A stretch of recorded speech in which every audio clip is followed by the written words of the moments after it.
अगर हम कुछ साल पीछे जाएं तो हमारे यहाँ कुछ इस तरह के ड्रामा सीरियल्स बनते थे। जब तवज्जो गैर अल्लाह से हटकर अल्लाह पर मरकूज होती है तो बहारें आ जाती हैं। फिजिक्स को जाने बगैर मेटाफिजिक्स नहीं पकड़ी जाएगी। लेकिन जो अब हमारे पास बन रहा है वो ये है कि जिसमें या तो एक बच्चा छुप के किसी को नहाता हुआ देख रहा है या बच्चा कान लगा के लड़का लड़की की आवाजें सुन रहा है। कहीं शोहर बीवी को इस्तेमाल करके उसकी कमाई खा रहा है और औरतें शादी तोड़वाने और मर्द को हासिल करने के लिए जादू करवा रही हैं। कहीं बहन को अपनी ही बहन का शोहर पसंद आ जाता है और वो पैसे के लिए उसको फंसाना शुरू कर देती है।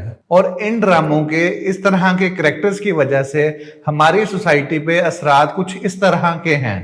मेरा मतलब ये है कि मैं एक लड़के से मोहब्बत करती हूँ बहुत ज्यादा, लेकिन वो लड़का नहीं मुझसे मोहब्बत करता, ना वो मुझे लेकर आता है। तो इसका मुझे कोई हल बताएं। क्या उम्र है आपकी? 18 साल की उनका स्टूडेंट हूँ। मगर काम कहाँ किया था? घर। शौक के घर पे?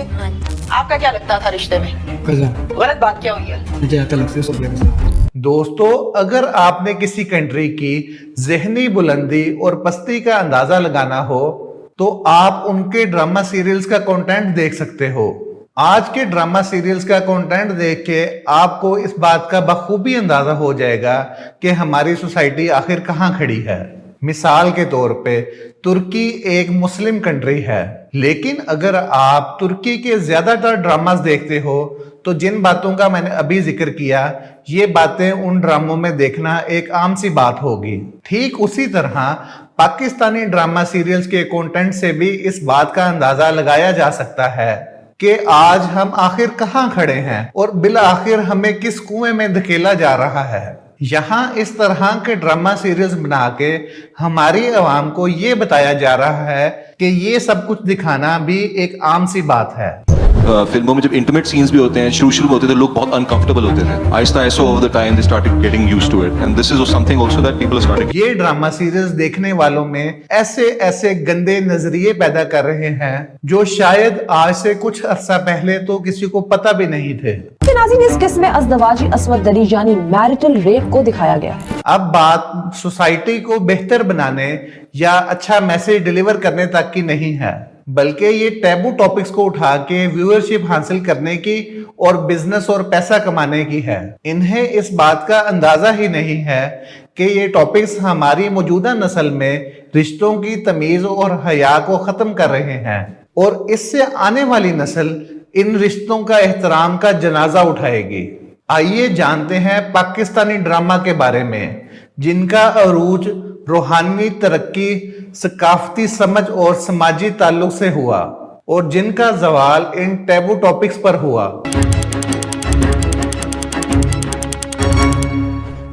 अगर हम 90s की बात करें तो पाकिस्तान में पीटीवी चलता था और उस पर देखे जाने वाले ड्रामों का लेवल एक अलग सा था। उनको लिखने वाले राइटर में कुछ मशहूर नाम हैं, जैसा कि हसीना मोइन बेस्ट ड्रामा राइटर थी, जिनमें मशहूर ड्रामा सीरियल्स हैं तन्हाइयां, धूप किनारे और अनकही हैं। फिर इशफाक अहमद साहब हैं जिनमें मन चले का सौदा, एक मोहब्बत 100 अफसाने जैसे जबरदस्त ड्रामे लिखे। और फिर बानो कुदसिया जिन्होंने फुटपाथ की घास और राजा गिद्ध जैसे बेहतरीन किताबें लिखी। अगर आप इन राइटर्स का ड्रामा या उनकी किताबें पढ़ें तो आपको पता चलेगा कि कितनी ऊंची इनकी थिंकिंग थी और ये लोग इन ड्रामास के जरिए आप तक क्या मैसेज पहुंचाना चाहते थे। ये वो लोग थे जिन्होंने पाकिस्तानी ड्रामा सीरियल्स का एक ऐसा स्टैंडर्ड सेट किया जिसकी धूम ना सिर्फ पाकिस्तान में बल्कि बाद में इंडिया में भी बहुत चली गई। ये उन्हीं का बोया हुआ एक पौधा है जिसका फल आज की ये इंडस्ट्री अभी तक खा रही है, वरना इस इंडस्ट्री का भी हाल ठीक वैसा ही होता जैसा इस टाइम पाकिस्तानी फिल्म इंडस्ट्री का हुआ। वो ड्रामा सीरियल सिर्फ इंटरटेनमेंट नहीं थे बल्कि उनमें एक मैसेज भी होता था जिसका असर हमारी सोसाइटी पर भी था और तभी उस वक्त हमारा मुआशरा मजहबी, मुआशरती और इखलाकी हर लिहाज से एक ऊंचाई के सफर की तरफ गामजन था। लेकिन फिर अचानक से इसके जवाल का आगाज हो जाता है। आप यहाँ तो ये सोच रहे होंगे कि फिलहाल के पाकिस्तानी ड्रामा तो बहुत अच्छे होते हैं और इन ड्रामास पे मिलियंस में व्यूज भी आते हैं, हत्ता कि इंडियंस भी पाकिस्तानी ड्रामास को देखते हैं और वो भी इनकी तारीफ करते हैं और इन ड्रामास को इंडियन ड्रामा से कंपेयर भी करते हैं। तो भाई कंपैरिजन हमेशा एक अच्छी चीज का एक दूसरी अच्छी चीज के साथ किया जाता है ताकि डिसाइड किया जा सके कि इन दोनों में से कौन सी चीज ज्यादा बेहतर है।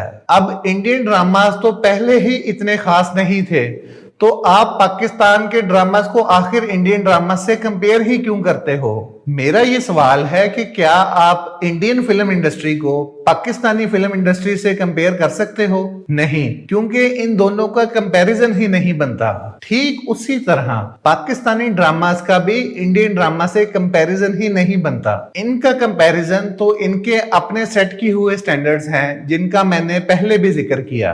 तो मैं आगे आपको बताऊंगा कि ये सब अच्छा बोलने वाला चूरन आखिर तैयार कैसे किया जाता है और आखिर ये चूरन अवाम में कैसे बेचा जाता है। 1990s में जैसे जैसे पाकिस्तान में नए चैनल्स आना शुरू हुए, जैसा कि पाकिस्तान का सबसे पहला प्राइवेट चैनल NTM था, फिर 2000 के बाद जियो, ARY, एक्सप्रेस और आज टीवी वगैरह जैसे चैनल आना शुरू हो गए। अब जाहिर सी बात है कि जैसे जैसे ये चैनल्स की तादाद बढ़ती गई वैसे वैसे इनके अंदर कंपटीशन भी बढ़ता गया और फिर हुआ कुछ यूं के इस कंपटीशन के चलते आहिस्ता आहिस्ता पाकिस्तान ड्रामा इंडस्ट्री ने अपनी बुनियादी फाउंडेशंस को ही छोड़ना शुरू कर दिया। सबसे पहले उन्होंने इंडिया का ही कंटेंट फॉलो करना शुरू कर दिया और उसी तरह का कंटेंट बनाना शुरू कर दिया, जैसे सास बहू, खानदानी लड़ाई और रोमांस के टॉपिक्स, और काफी अरसा आहिस्ता आहिस्ता ये सिलसिला इस तरह ही जारी रहा और किसी को पता ही नहीं चलता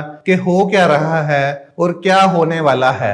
आहिस्ता आहिस्ता हमारी सोसाइटी में ये बातें और ये टॉपिक्स नॉर्मल होना शुरू हो गए। जैसा कि मैंने आपको पहले बताया, मशहूर एक्टर फवाद खान का कहना है कि ऑन स्क्रीन रोमांस पहले लोगों को अच्छा नहीं लगता था, लेकिन अब वो आहिस्ता आहिस्ता नॉर्मल हो गया है। हमारे जो ड्रामास बन रहे हैं इस किस्म का वल्गर कंटेंट प्रोड्यूस कर रहे हैं जो हम अपनी फैमिली के साथ और अपने बच्चों के साथ बैठकर नहीं देख सकते। यहाँ पर 4 ऐसे एरियाज हैं जिस पर हमारे ड्रामास के टॉपिक ने सबसे ज्यादा हिट किया और इनमें से जो सबसे खतरनाक है वो है चौथा पॉइंट, सास बहू का फसाद। इन्होंने सास बहू के लड़ाई झगड़े दिखा के ज्वाइंट फैमिली सिस्टम को खत्म कर दिया। पहले लोग तो साथ रहना पसंद करते थे, लेकिन जब से ये ड्रामास घर घर पहुंचे लोगों को ये बताना शुरू कर दिया कि सास बहू की तो कभी बन ही नहीं सकती, ये कभी साथ रह ही नहीं सकते। इस माइंडसेट ने सास और बहू का ऐसा ब्रेन वॉश किया कि आज की तो लड़की सास के साथ रहना ही नहीं चाहती या सास बहू के साथ। इससे हुआ क्या कि घर ही टूट गए। इन ड्रामास ने इतनी खानदानी लड़ाइयां दिखाई और ऐसी ऐसी दिखाई कि इसका असर आप खुद अपने रिश्तों में महसूस कर सकते हैं। वही खानदान के लोग जो बच्चों को छुट्टियों में ईद पे एक दूसरे के पास आते जाते थे, मोहब्बतें थी, प्यार था, एक दूसरे के लिए मुश्किल वक्त में काम आते थे, आज के दौर में कोई किसी से मिलना पसंद ही नहीं करता। हर कोई चाहता है कि हमारे पास कोई ना आए, खर्चा होगा, बोझ पड़ेगा। पिछले कई सालों से हर ड्रामे में रोमांस डाल देते हैं। रोमांस के बगैर इनका ड्रामा कंप्लीट ही नहीं होता। बेबी बाजी ड्रामा में एक बच्ची आयना आसिफ को कास्ट किया गया था। उसकी एज अगर आप सर्च करें तो मुश्किल से 16 साल बनती थी। इस ड्रामे में उसको अपने पड़ोसी से मोहब्बत थी और वो छत पर जाके उससे मुलाकातें करती थी। इतनी छोटी बच्ची जिसकी उम्र 16 साल से भी कम थी, उसको ये रोल देकर आप सोसाइटी में उन छोटी बच्चियों को क्या मैसेज दे रहे हैं? टीआरपी बढ़ाने के लिए क्रिएटिविटी की आड़ में ऐसे ऐसे टॉपिक्स लाए जा रहे हैं जो इतने टैबू हैं कि इनका हमारी आवाम को पता ही नहीं चलता। जैसे एक ड्रामे में एक लड़की अपने ही मंगेतर को छोड़कर अपनी बहन के शोहर को फंसाना शुरू कर देती है क्योंकि वो अमीर है। फवाद खान के ड्रामे में छोटे बच्चों को ऐसे सीन्स दिए गए जहां वो कान लगाकर लड़की लड़के की आवाजें सुन रहे हैं या किसी को नहाते हुए देख रहे हैं। टीआरपी यानी टेलीविजन रेटिंग पॉइंट से चैनल की पॉपुलैरिटी और व्यूअरशिप मेजर की जाती है। जिस चैनल की टीआरपी ज्यादा होगी उसको एड्स ज्यादा महंगे होंगे। इस टीआरपी के चक्कर में ये लोग इतने नीचे गिर गए हैं कि हर वो टॉपिक उठा लेते हैं जो सोसाइटी को और भी खराब कर रही है। आजकल पाकिस्तान में जिन ड्रामा को प्रमोट करना होता है उसके लिए सेलिब्रिटीज को टीवी में बिठाया जाता है। सोशल मीडिया पे पेड पेजेस बनाए जाते हैं ताकि लोगों को लगे ये ड्रामा बहुत पॉपुलर है। अगर आप इस सोसाइटी को सुधारना चाहते हैं तो अपने बच्चों को ऐसे वल्गर कंटेंट से बचाइए, क्योंकि एक बार अगर ऐसी सोच क्रिएट हो जाए तो जिंदगी भर उससे निकलना नामुमकिन हो जाता है। दोस्तों, ड्रामा इंडस्ट्री का काम तो सिर्फ पैसे कमाना है, वो हरगिज इस सोसाइटी का भला नहीं सोच सकती। अगर वो ये कहते हैं कि हम तो वो दिखा रहे हैं जो सोसाइटी में इस टाइम हो रहा है, तो आप इसके पीछे हरगिज ये मत कहो कि ये सब कुछ सही है।